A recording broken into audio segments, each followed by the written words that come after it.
Deltarune Chapter 3 provides on the story, gameplay, and character front, delivering a colorful cast that is sure to become the personality of every 14-year-old who plays it for years to come.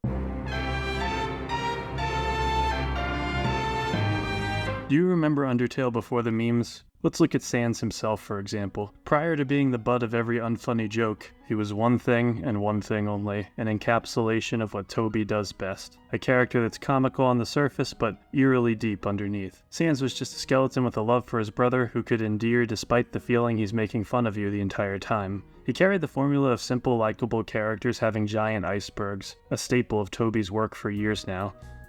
Lost Door, that's just how writing works. People usually seem simple at first, then get complex over time. No, I know what you mean, and you're right, but no. No one has done it quite like Toby did and does. So much effort goes into putting on this veneer, it's just a fairy tale dotted with monsters you could find straight out of a kid's book, and it's the slow delve into what's really going on that gives the atmosphere such a lasting impression. Undertale was lightning in a bottle. Hundreds of indies invoke meme culture now. Hundreds of indies do the scary meta rug pull now. You don't need me to tell you that things are different than they were 10 years ago. So if, in 2025, Deltarune could capture 30% of the magic felt in Toby's magnum opus, I would consider it a success. I walked into Chapter 3 wanting it to take me back to that brief moment before the hype, to the usual, a surprisingly deep narrative with the occasional evasion minigame, specifically that didn't pull inspiration from The Witness. And for better or worse, I got almost the exact opposite of that. It is almost impossible to talk about Deltarune Chapter 3's strong and weak points without brushing up against what it does with its visuals. In the interest of preserving your experience, I'll keep this next section of the video vague, showing mostly footage from Chapters 1 and 2, with brief glimpses into 3 that leave out context. I'll let you know when we're getting more specific, but let's get one thing out of the way first. And I won't show footage of him yet. What some people really want to know, what people have been DMing me, is how do I feel about Tenna?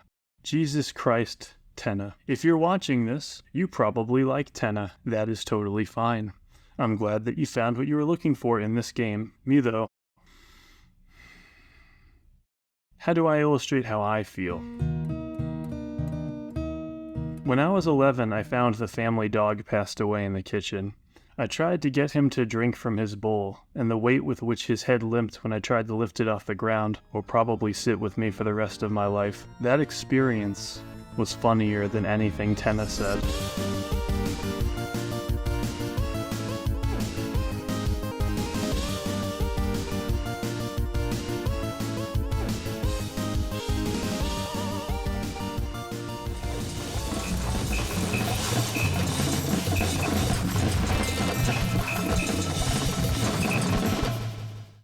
Rushing.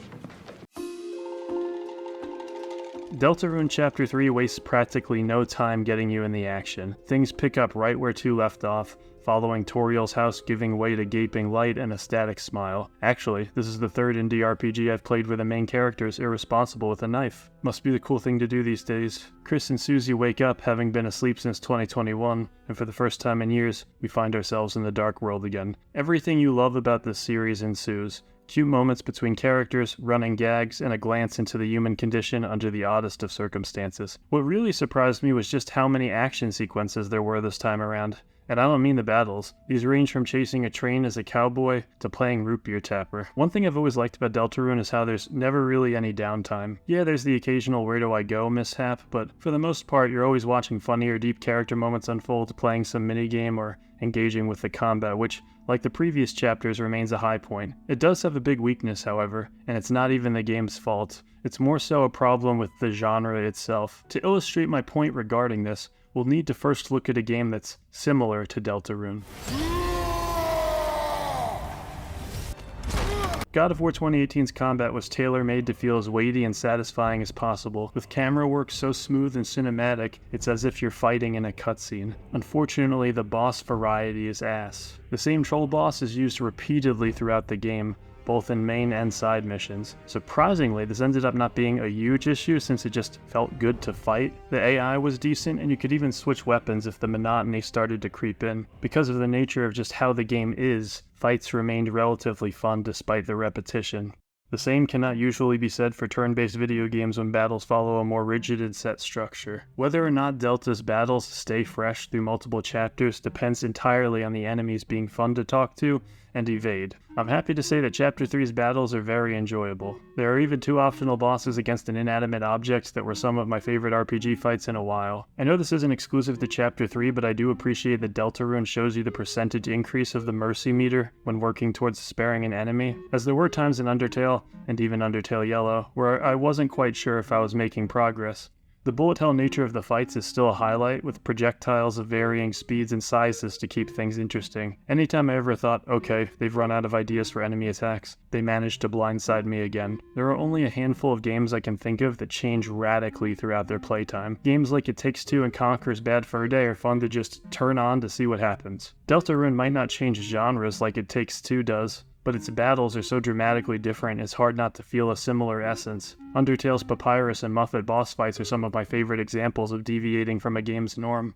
I think Chapter 3 has moments that outshine even those. It gets crazy, and it gets crazy fast. If somehow you're worried that after Chapter 2 fights took an absolute nosedive, and terrible gameplay is standing between you and the story you love, it's not. Speaking of the story, this would be the part of the video where I encourage you to come back after experiencing Chapter 3 for yourself, as I'm going to get into some of the bigger twists and turns from both a gameplay and story perspective. I'm not going to cover the entire story front to back, but I want to include what I think stood out, the good and the bad. We're going to skip around a lot, you have been warned. To start, Deltarune's 3rd game has so much minigame in its game I'd be gaming the script if I said those minigames were in at least medium games, and a lot of it happens early game. But not before meeting Tenna, who, like it or not, is the most Toby Fox-ass character I've ever seen. This dude comes in almost right away with an infomercial deviating from how everything else in the game looks. And that style persists in his sprite. He's bombastic to say the least. Even his dialogue can look different. The body language, the audio when his dialogue pollutes the text box, his quips when you're just trying to play games with your friends, it is maddening. Now, I am not an impatient man, but as much fun as it was to see a new villain in this universe, because yes, he is a villain, I felt he overstayed his welcome right quick. I know a big part of these games is breaking RPG tradition and just having crazy stuff happen, but this just felt like too much. Now, I am not a stodgy man, but the amount of comic relief that happens in this chapter, I'm sorry, I think it's egregious. You likely feel completely different about that, that's fine, all the power to you. Don't get me wrong, there are totally moments in Deltarune I laugh at, Chapter 3 included. Its humor is one of its main selling points because a lot of the time it does work.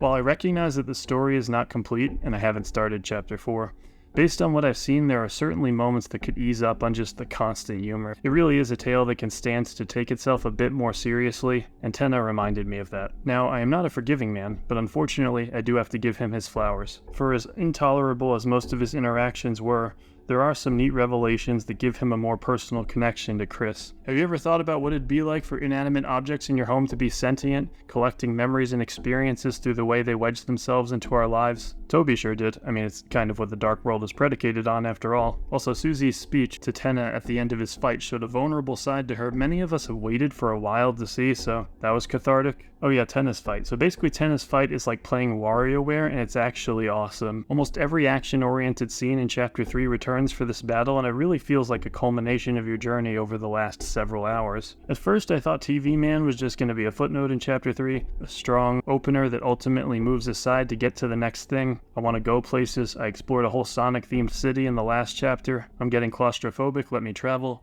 No, almost the entire thing takes place inside Tenna's sets in the virtual world. It ends up being fine because of how varied the scenarios are, so my fears were put to rest and I quickly settled into the rhythm of this chapter. I probably should have known Tenna would stick around for a while since the newsletters have been alluding to a TV theme for a while now, but whatever.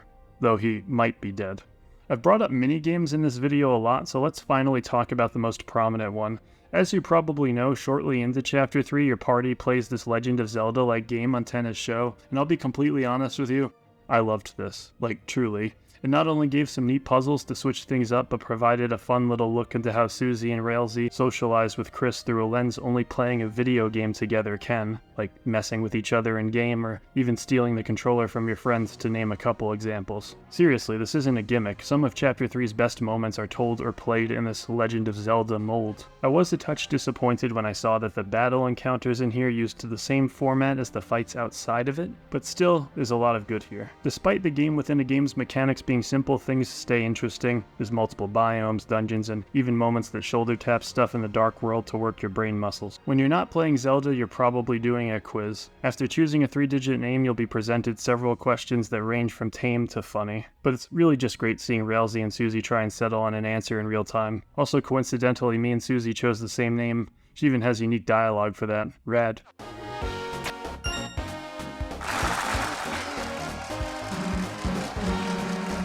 Speaking of Susie, the bit where she doesn't stop drumming during the concert was the first time in a while that I laughed aloud by myself. I really do like how the worlds of these games are equipped to handle any interesting or funny idea Toby comes up with.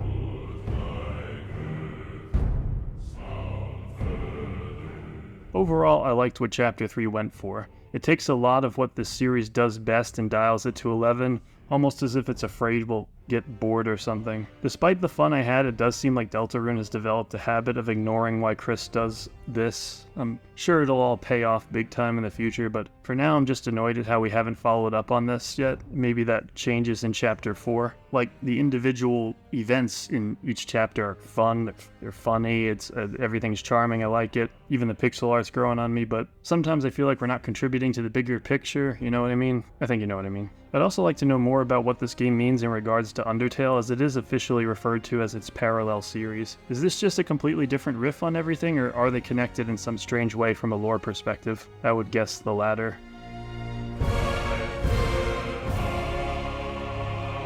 Is it possible for a game to become so big that it's harder to have a personal relationship with it?